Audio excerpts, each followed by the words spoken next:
Today I'm going to talk about personal choice.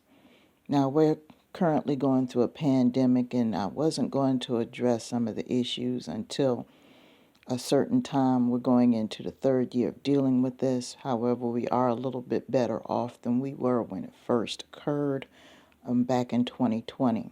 So I feel now that it's time to go ahead and just address one of the issues that we're dealing with right now, and that's in regards to vaccination. I'm going to go ahead and share the fact that, yes, I am fully vaccinated. And yes, I have recently received my booster. And when it's time for my next booster, I will take another one. That is my personal choice. However, there are a couple of issues that are surrounding the unvaccinated situation. It's gotten to the point where people are disrespecting other people. First of all, before I address this, let me just give you a brief history lesson in regards to vaccinations. There were two instances back in the 18th and 19th, back in the 19th and 20th centuries, where children had serious diseases and that were dying from them, and eventually scientists came up with vaccines for them. The first one was in regards to measles, mumps, and rubella. There were epidemics in regards to people, mostly children, but there were a lot of people that were dying from measles, mumps, and rubella. And eventually there was a vaccine that was created for it. Nowadays we refer to it as the MMR vaccine to represent measles, mumps, and rubella. And this vaccine is given to babies and is given to toddlers and is given to children at different ages throughout childhood to keep them immune against these particular diseases because they were deadly at one point. And another vaccine that they came up with was polio. In the early part of 20th century, there were some people that wound up having polio, and it was a disease where usually people had problems with amputation or damage to their extremities. I had a couple people, a person or two in my family that actually never had the polio vaccine and had wound up living their life with problems with their extremities because of it, because they had polio. Anyway, they came up with a vaccine for that. Dr. Jonas Salk came up with the vaccine for polio. I want to say it was in the 50s. I could be wrong. But anyway, when these vaccines first came out, the same type of behavior that we see going on now with people who are opposed to it occurred back then. People back then protest. People back then had these different arguments and discussions and theories as to what the vaccine is going to do to them. The same stories that we hear now about how it's going to change your DNA and you're going to grow a third ear and extra extremities, and your mind's going to be totally reprogrammed. And I mean, all of these, I've heard some things from people up until that time that I thought were very educated. But they're going to turn you into some kind of zombie or robot or something like that. And I prescribe to a higher power. And that higher power is a part of my life actively. The spirit realm is a part of my life actively, active and present force. I truly do not believe that the Creator would create a being as complex as a human to allow their bodies to be so fragile where a vaccine is going to totally change what was created by the Creator. I mean, I'm thinking, in my mind, I'm envisioning Jeff Goldblum in The Fly. And for those of you who haven't seen it, look up I think it was made in the 80s. Look up in the 80s the version of The Fly, because the original version was made by Vincent Price. But later on in the 80s, Jeff Goldblum went ahead and did a version of The Fly, and his love interest was Gina Davis. Very good. It was a scientist who became very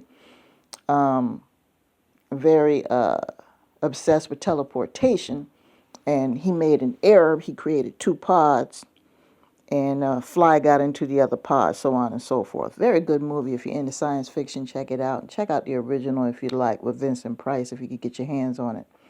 But that came to mind because when this whole thing came out with the opposition in regards to it, I'll admit I was opposed to it for a while, and I held out to for doing it because I wanted to see what the results were going to be.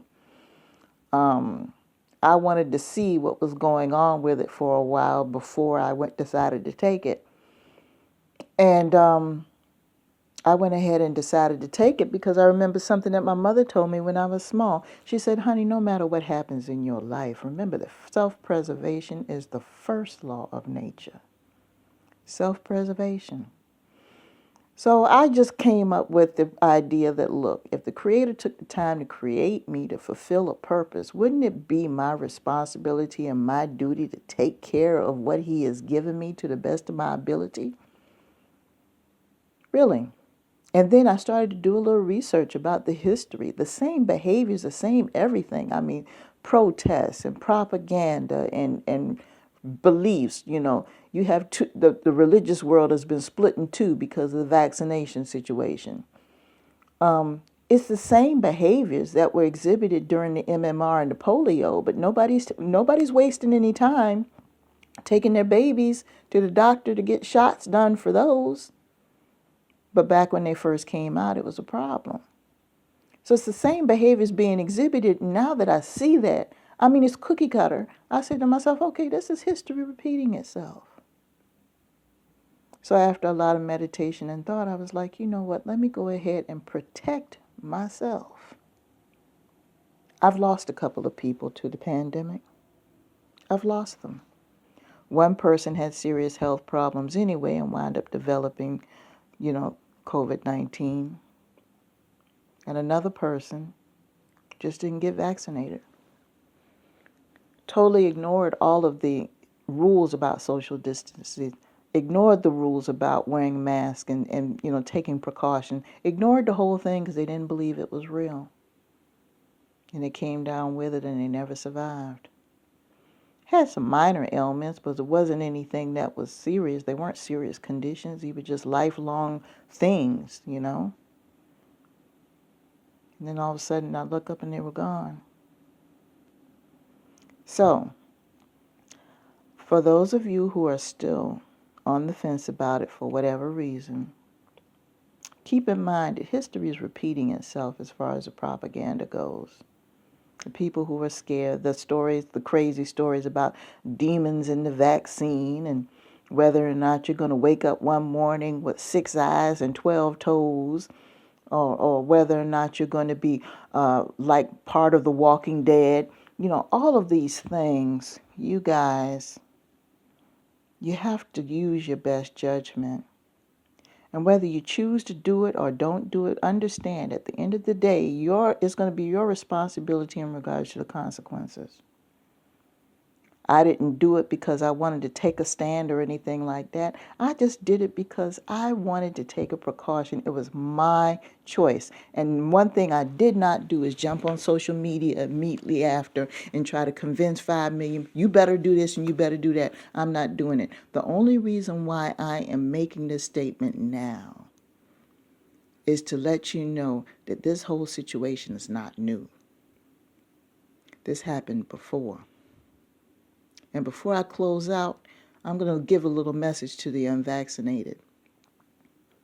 Remember a few years ago, you people were the same people who were complaining that the scientists needed to come up with something. Did you remember that? Back in March and April of 2020, where we didn't even know what was going on and didn't even know how to research it? So before you grab your picket sign and go to City Hall, remember what you said in April of 2020 about how somebody needs to come up with something. Now somebody has come up with something. You want to grab a picket sign against it. You better think about what you said. Because I know a couple of people who did that. All of a sudden they don't want to take it. But I distinctly remember them saying in spring of 2020, somebody needs to come up with something to help us. Somebody needs to come up with a shot or a pill or something. Well, we got them. And that same person still won't take the medicine. You better think about what you say before you say it and who you say it to. With that being said, I'm going to bid you all peace.